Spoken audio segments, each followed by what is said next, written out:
The night began with a silence so sharp it felt like the whole city was holding its breath. No camera shutters. No cheering crowds. Just the hum of Los Angeles standing still, waiting for one man to walk into the light. Shohei Ohtani wasn't supposed to be here tonight. Not at this hour. Not at this event. And definitely not with this expression on his face. Yet here he was, stepping onto a stage that wasn't made of dirt and grass, but of lights, velvet, and Hollywood gold. No one knew why he came. No one expected what would happen next. Moments earlier, the crowd had been buzzing with the usual LA chaos, stars in designer suits, agents whispering deals, flashes exploding like fireworks. But when Ohtani entered, everything went silent, like someone had pressed pause on the city.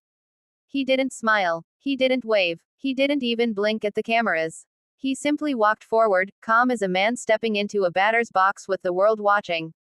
Hollywood wasn't ready for this version of him. For months, people talked about his swing, his speed, his recovery, his MVP run. But tonight, none of that felt big enough. Ohtani wasn't here as a baseball player.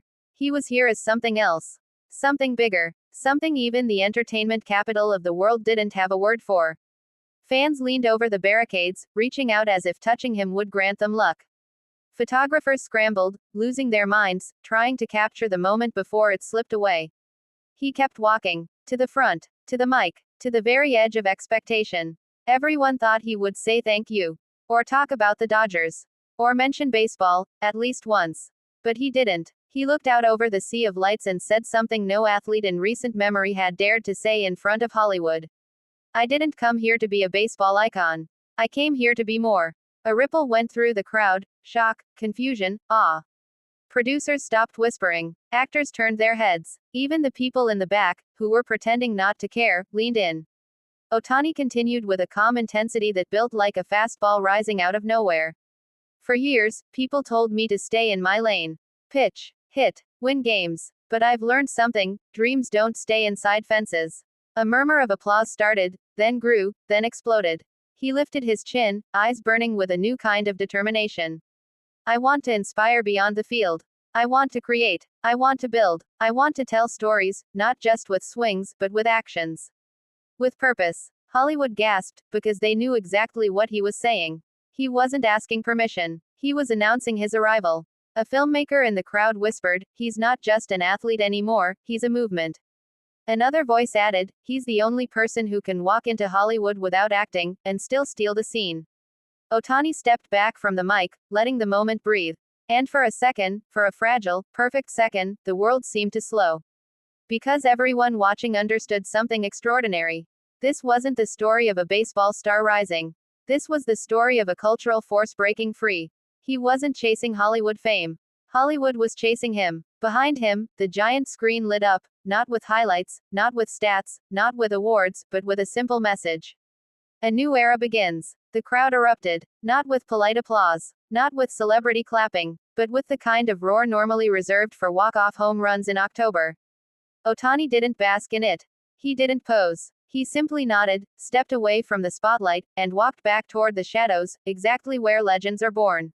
Every person in that room, from superstars to stagehands, understood they had just witnessed a shift, one of those moments people talk about decades later. Where were you, they'd ask, when Ohtani announced he was becoming something more than baseball? Outside, the night sky glowed with the lights of Los Angeles, but for once, even those weren't the brightest thing in the city. Ohtani was. Fans ran to social media, flooding timelines, breaking algorithms, forcing headlines to rewrite themselves in real time. Not because of a home run. Not because of a milestone. But because he had dared to think bigger. He had dared to step outside the diamond. He had dared to say he wasn't finished. Journalists scrambled to describe what happened, but none of the words felt big enough. Superstar was too small. Icon felt incomplete. Even global phenomenon didn't cover it. What do you call a man who changes the meaning of ambition? What do you call someone who doesn't just play the game, but rewrites the role of what an athlete can be? Maybe you don't call him anything. Maybe you watch. Maybe you learn. Maybe you let him lead. One thing was clear: baseball had given Ohtani a stage. But now the world was giving him a platform. And as he disappeared into the LA night, one final truth echoed louder than the applause. He wasn't leaving baseball behind. He was carrying it with him, into places it had never been, into stories it had never touched, into hearts it had never reached. Hollywood thought it was the main character. But tonight, the script belonged to Shohei Ohtani. And everyone, fans, critics, stars, dreamers, felt the same electricity in their chest. A feeling that something historic had just begun. A feeling that Ohtani's journey had grown too big for one sport, one city, or one expectation. A feeling that greatness, real greatness, doesn't stay where it's safe. It breaks barriers. It crosses worlds. It becomes legend. And as the curtain closed on the most unexpected night in Los Angeles, one truth remained glowing in the air. Ohtani isn't just playing baseball anymore. He's rewriting what it means to be unstoppable.